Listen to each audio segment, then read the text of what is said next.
And now, another tale well calculated to keep you in suspense. What, coffee, dear? Coffee, darling. Do you want some more? Oh, no. Yeah. No, I mean, no. Toast?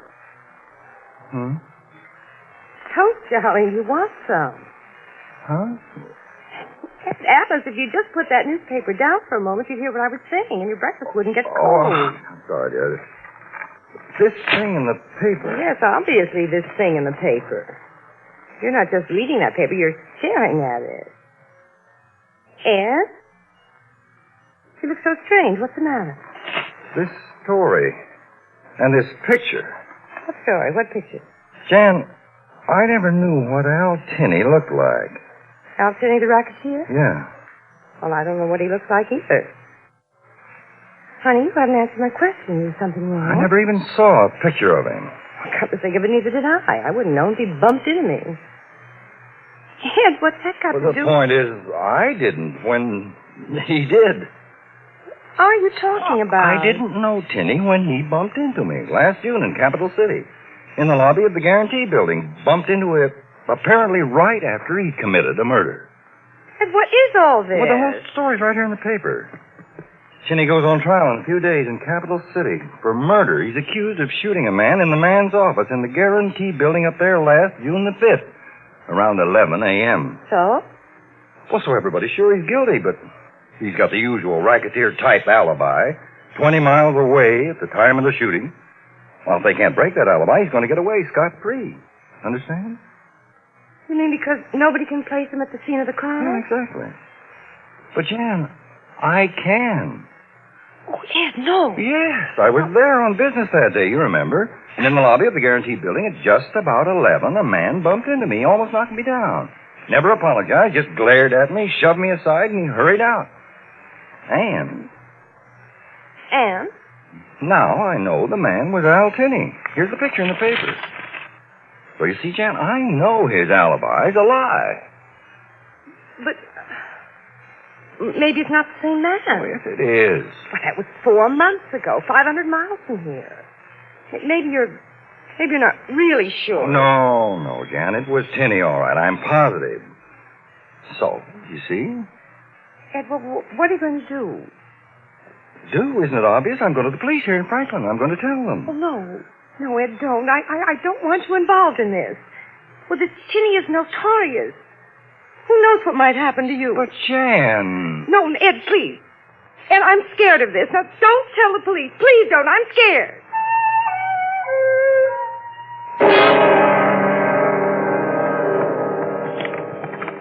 All right, Mr. Adams. Now, these... This one, yes. Well, that one, no. And that one, no. That last picture, yes again. And this group? Number 1, no. Number 2, no. 3, and 4, and 5. Oh, yes. Well, how am I doing, Captain A? I've got to give you A for memory, A for observation. Well, once you've seen that man's face... I know, but these other men in the pictures I've been showing you look an awful lot like Tinney. Well, that settles it. You sure do remember him. So, what's next? I notify Capital City's DA that he's got a voluntary witness to place Tinney where he belongs, which I assure you will start a celebration. Well, anything else for me to do now? Just go home. As soon as Capital City tells me when they need you there and what arrangements they'll want to make for your transportation, I'll get in touch with you. Trial starts in, 5 days. Meanwhile, go home and relax.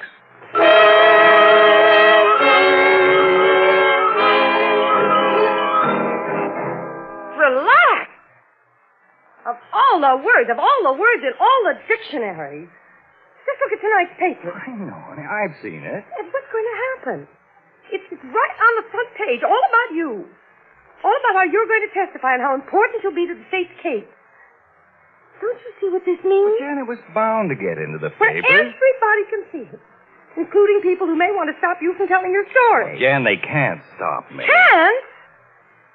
I'm no expert on crime, but a man like Tinney must have friends or henchmen or associates or whatever they're called. Associates? Darling, that sounds very funny. Well, none of this is funny to me. Ed, I asked you not to do this. Don't you understand, darling? I am afraid for you. This story is public property now. Any moment we may... Oh, Ed. Oh, now, darling, it's just the phone. Don't answer it. Jan, now, don't, dear. Everything is all right. Hello? Yeah. Oh, hi, Bob. Yes, we saw it. Oh, yes, it's true. Come on now. Cut it out. You make me feel like a stuffed shirt. Sure, right here next to me. No, she isn't crazy about it. Yeah, sure. That's right. We'll talk about it another time. Yeah, sure. Bye. It was just Bob. You see, dear, you don't have to be so jumpy. Come on, dear. Now, you answer it this time. It won't bite. No, now, Jan, please. Hello? What? Who's that? Who is it? Ed. Who is it, Jan? Hung up. Jan, what's the matter? Who was that? Some man. What did he say? He just said, tell Adams to change his story quick or you'll find out. Yes? You'll find out dead men can't testify. What else? What else? Wasn't that enough? And what are we going to do?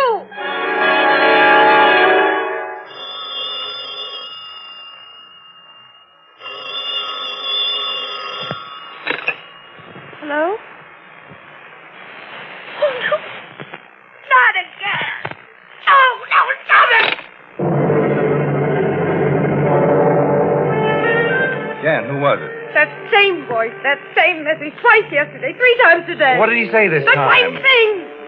Why did you have to get into this Now, thing? Jan, get hold of yourself. There was nothing else I You could do. had to be a hero. Other people were in that lobby. They didn't volunteer. Maybe they didn't see it. Maybe, maybe not. Maybe they knew better than getting involved. Darling, I don't want you to earn a posthumous medal for public spirit. Jan, dear, don't cry. Didn't Captain Hale send a police car to watch the house? Look, out the window. It's right there. See? I know. Everything's going to be all right, I tell you. Maybe it's just a crank calling. You can't know that. Anyway, nothing's really happened. You were being given a chance to retract. By now it's obvious you won't. No! I'll get that. Hello? Yes? Who is this? Yes? And I can't stand it anymore. If that phone rings again, if I hear that voice again, you call Captain Hale. You tell him we've got to get out of here. Someplace where we can't hear that phone. All right. Whatever you say No. now, dear. No, wait. Oh, wait, I just realized. Maybe that's the whole purpose of these terrible calls. Get you out of this house.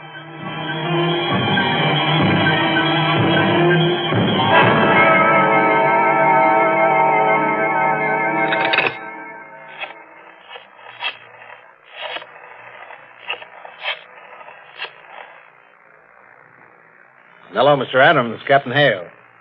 Capital City just called. They're sending Lieutenant Neal of their police to take you up there. Tonight. Yeah, that's right. He'll fly in this evening, then he'll take you back on the 10 p.m. flight from here and... What? Oh, no. You won't be alone for a minute. The prowl car will take you and Mrs. Adams down to headquarters right now. As soon as Lieutenant Neal arrives at my office, we'll have a bite, then get you to the airport. Right. Lieutenant Neal?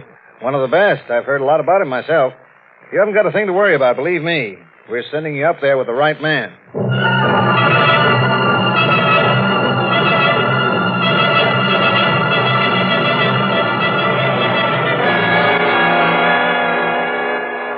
Real pleasure to meet you, Lieutenant Neal.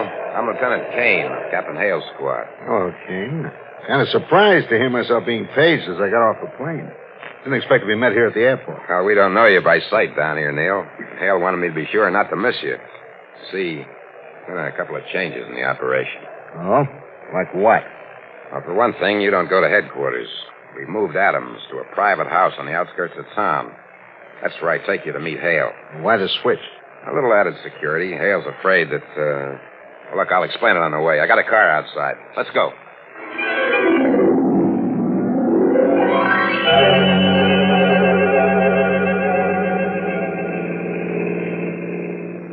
So you can see what Hale has in mind. He simply figures that somebody may make an all-out try to get Adams. And he figures that if somebody knows all the details of how we're moving Adams tonight, why, something may go wrong. What, for instance? Who knows? He's just being double cautious, that's all, just in case. So what makes him think anyone could know? It's been secret. How would they find out? There's one way. What way? What if they had a wiretap on Adams' phone? Any reason to think they had? Could be, Neil. Personally, I'm inclined to think it's a very good possibility. Yeah, a very good possibility. I see. How much further to where we're going?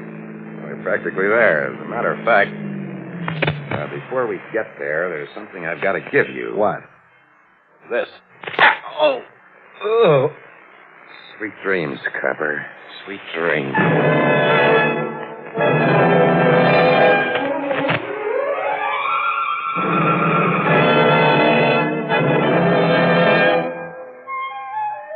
Of course, you want to see my credentials, Captain Hale. Thank you. Let's see now. Your shield, your identification card, a letter from the district attorney in Capital City. Fine.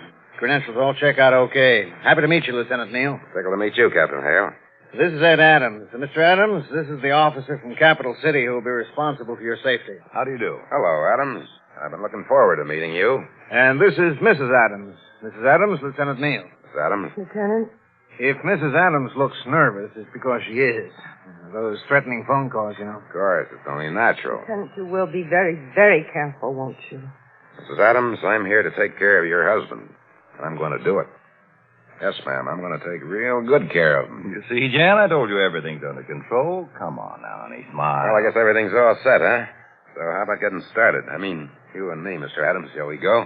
It's early, Neil. An hour till your plane leaves. Takes only 10 minutes to get to the airport from here. Sure, but And we haven't had dinner. Yeah, but don't you think... And I think everybody's hungry. I am, I know. How about you two?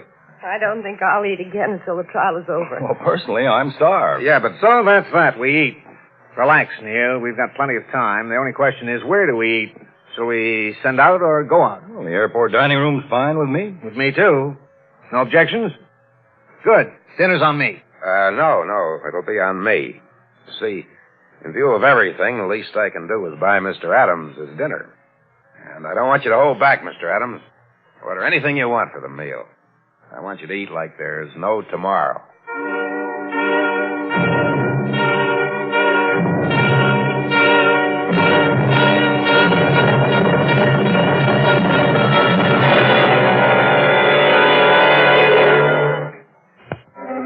Come on, wake up, you. Come on now, snap out of it. What's going on? You're under arrest, that's what's going on. Now get out from behind that steering wheel. You're not driving anymore tonight. Driving? Me? Yes, you. You did a fine job. Drove this convertible up on the sidewalk, then parked it neatly against the fire hydrant. Now, come on, out of the car. Stop shaking me. Up the daisy and out you come. Oh, easy. Oh, my head. Cut it out. You're not hurt. People don't die from a hangover. They just think they will. Now try standing by yourself, huh? Wait. There's something wrong. You don't understand. Don't I? One sniff of you, mister, and anybody would understand. Now start walking. Oh, hold it. Officer, I'm just beginning to remember. Listen, I'm not drunk. Mister, when I find a guy sleeping over the wheel of a car he parked on the sidewalk up against a fire pump with a whiskey bottle 3/4 empty on the seat next to him and the guy smelling like a distillery, I make a deduction. Drunk. I said, let's go. Wait. I'm a police officer. Neal, Lieutenant Neal of Capital City. This isn't what it looks like. I can identify myself. Just let me show you my papers. My shield. Right in this pocket. My wallet. My credentials. They're gone. Oh, come on now. Sober up. I found letters on you addressed to William Taylor, Grand Rapids, Michigan. And a wallet with initials WT to match. And no driver's license. Explain that to the sergeant. Wait, you gotta listen to me. You're phony. He slugged me. Wait a minute. You gotta listen. He's gonna use my credentials to get hold of... What time is it?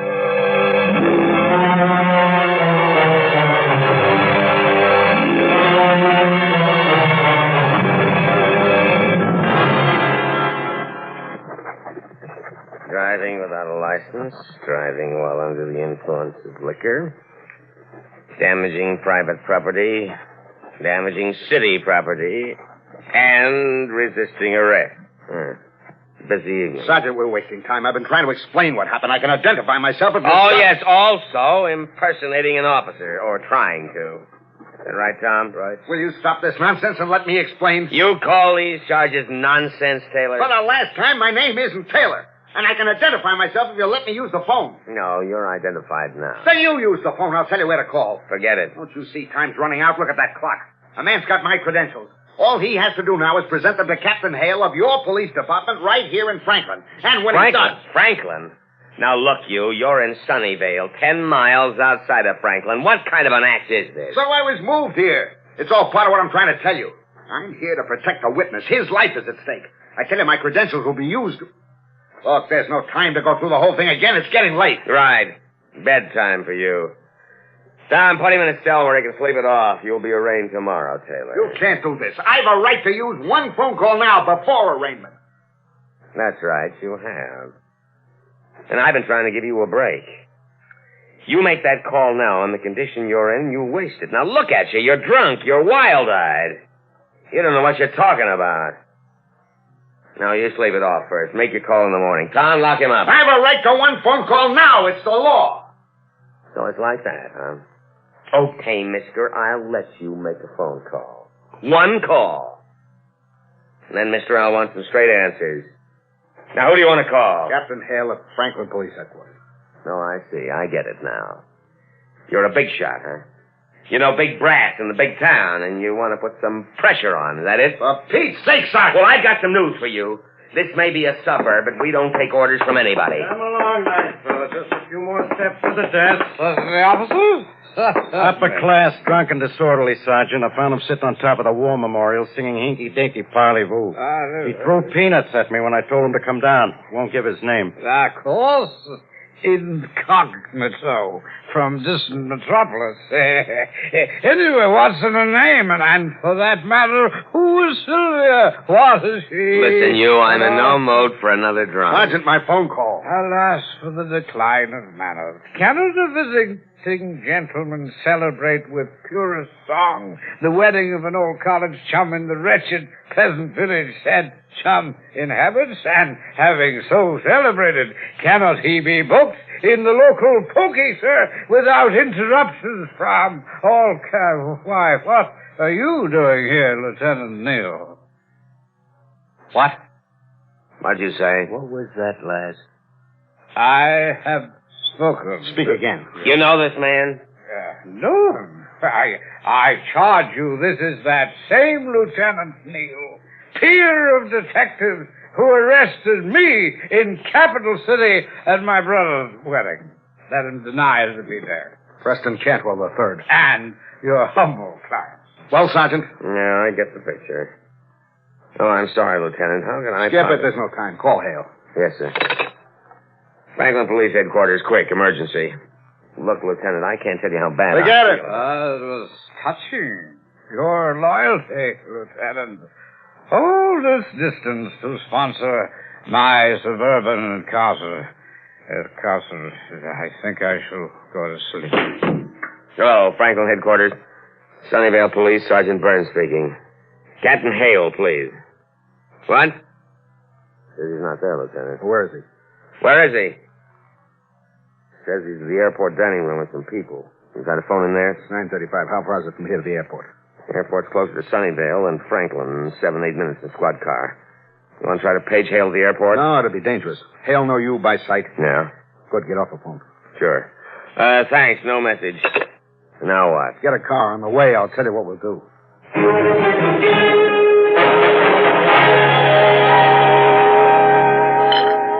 Even the coffee's good here. Well, it's 10 minutes to take off, Mr. Adams. We're boarding the plane, so how about saying goodbye to the missus? Yes, I guess it's about time. Already? Oh, Ed, I really wish... Captain Hale, the check's paid, so you and Mrs. Adams have some more coffee, huh? Mr. Adams and I can get started. No, I'd rather see him onto the plane. Yes, me too. That's not necessary. I'll take over now. Paging Lieutenant Neal of Capital City. Will Lieutenant Neal come to the superintendent's office? Important. For you, Neil. Yeah. Well, go ahead.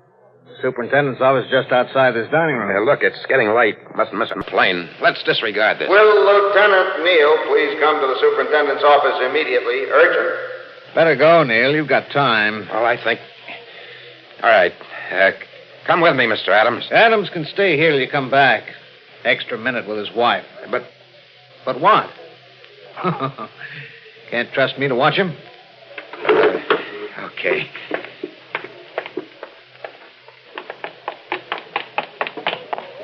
Captain Hale. Sergeant Burns. Captain, I've got something to tell you. Here's what happened.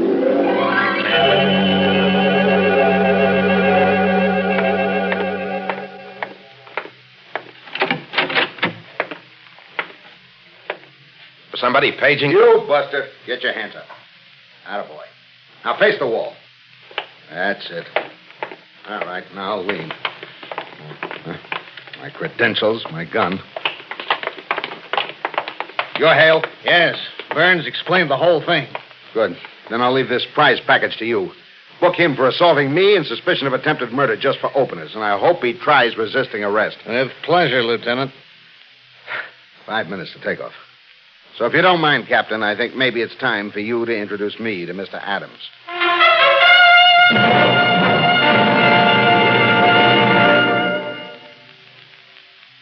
Suspense. You've been listening to Death and the Escort by Harold Huber. Included in the cast were Don McLaughlin, Elspeth Eric, Bob Dryden, Joe Julian, Larry Haynes, Leon Janney, Harold Huber, Maurice Tarplin, and Ian Martin. Listen next week to The Beetle and Mr. Bottle, another tale well calculated to keep you in suspense on CBS Radio. You've been listening to the OTR Gold Network. Find more classic radio at otrgold.com.